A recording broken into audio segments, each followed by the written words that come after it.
Welcome back to Whitt Acres. Today we're going to be doing some maintenance in the front garden, and I'm going to be starting with some Limelight hydrangeas. I put 4 Limelight hydrangeas in the front garden here along the fence line. Well, what used to be the fence line and will be again. Puppy. These Limelights did a really nice show last year, and they're starting to put on some new growth right now, so that means I need to come in here and get this pruned before it really starts growing. I want to cut a lot of these wider branches out of here. I want it more to be upright. I want it to get it up off the ground before it starts opening up. Then I'm going to be pruning it down to about 1/3 of what it is right now to let it regenerate a lot stronger. And I'll pull out all these little spindly branches as well because they won't produce very nice blooms. I want a lot of the growth to go into growing the plant a lot bigger this year.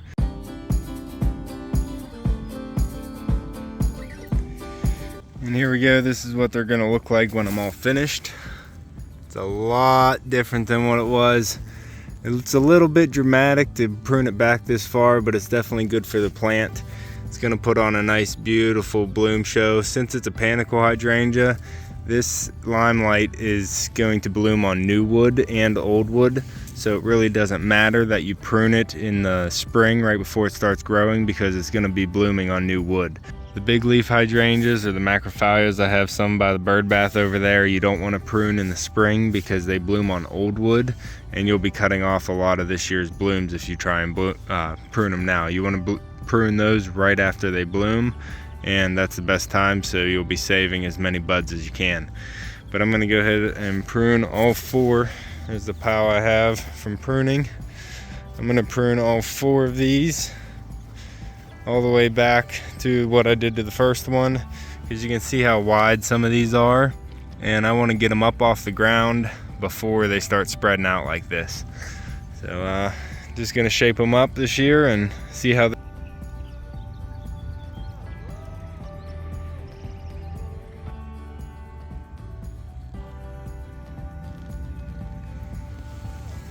they're looking real clean now. Got the last of all 4 of them pruned up. And just a little pile, because it's a small plant. They'll get a lot bigger this year, I think. Now it's just their second year planted. I just got them in last year, and then I had to dig them up whenever we dropped the maple tree, and then had to replant them. So last night I went through and I dug up all my hydrangeas and hollies. You can see them back into their proven winter pots right behind me.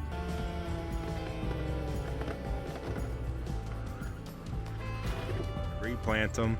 So they didn't have a really strong year last year. I'm hoping this year is going to be a lot better for them.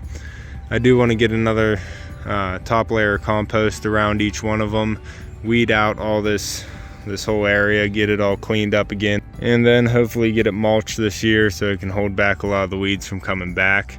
There's a lot of lilies and daffodils behind this row that we need to do, and we also need to get this fence line. We're putting a new fence up on this line because of that maple tree falling on it, and that still needs to get done.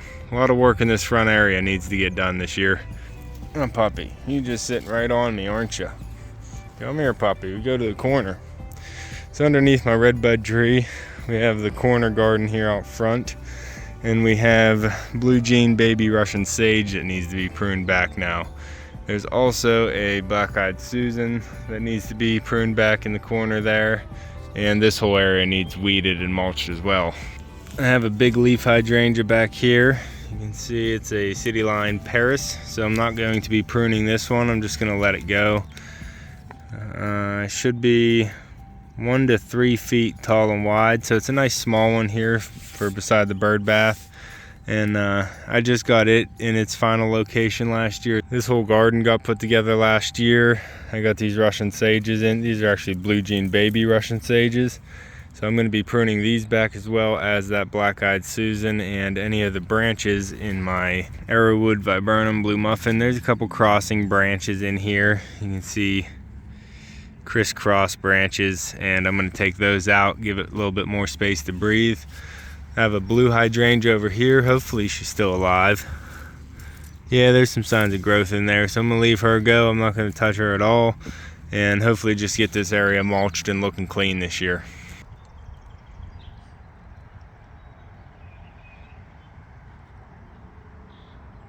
And the last thing in here that needs a little bit of attention is this yellow Sarah Smile Rose.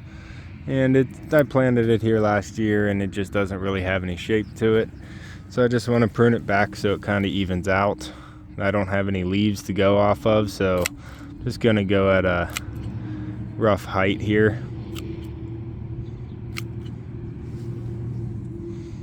And take off any crossing branches or any branches heading towards the inside. And by the looks of it, it has some growth coming back way down low. So actually, I'm going to go down to all the new growth that I see. Take this one out, it's crossing. Yeah, I'm just going to take it all down to there. Now, it looks a bit rough to cut it back that far, but that's where the new growth is, and it should do a lot better this year now that it's not trying to grow on all that old wood. Got it all pruned up, got to clean up all the patches. Hey puppy, you find a ball. Did you find a ball, buddy? Now I need to get my hory and have a good weeding session across this whole flower bed. Come on, pup. If you don't know what a hory is, it is a garden knife. That is, it's a little over 6 inches long, has the 6-inch markings on it.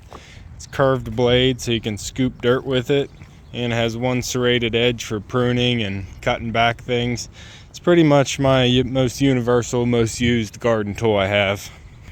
This area here where the hemlock ring is, I made last year, also needs to be weeded out. I planted some more plants in here, but I don't see any of them coming up yet, so we'll have to wait a little bit longer. Hopefully some of them are still alive. I also need to finish weeding up here by the azalea, cut that sedum back, and get this whole line weeded out. We'll be moving these 3 arborvitaes real soon because we can't keep them here. They just keep dying off by some mold or fungus problem.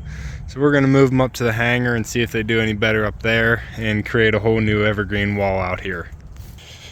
The ranunculus blanket is done. I'm gonna have to rake all that out and reweed it as well because this creeping Charlie pretty much just took over my yard edge. It's horrible. Yeah, time to get this corner cleaned up. We'll see how she looks when I'm done. Alright, it's taking a while, but I'm getting somewhere.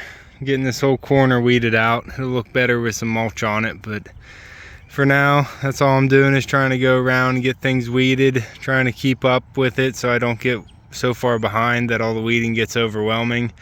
So, yep, I'm gonna go ahead and do what I can down that fence line while I have energy, and then I'll probably just stop and do something else. Thanks for coming along as me and Echo are getting this garden up and running for the new season. Don't forget we'll be doing garden tours during the growing season on our Whitt Acres Garden Tours channel. So go over and subscribe to that one while you still can, and you won't miss anything coming out from Whitt Acres. That's all for this one. You can see me and Echo on the next one. Thanks.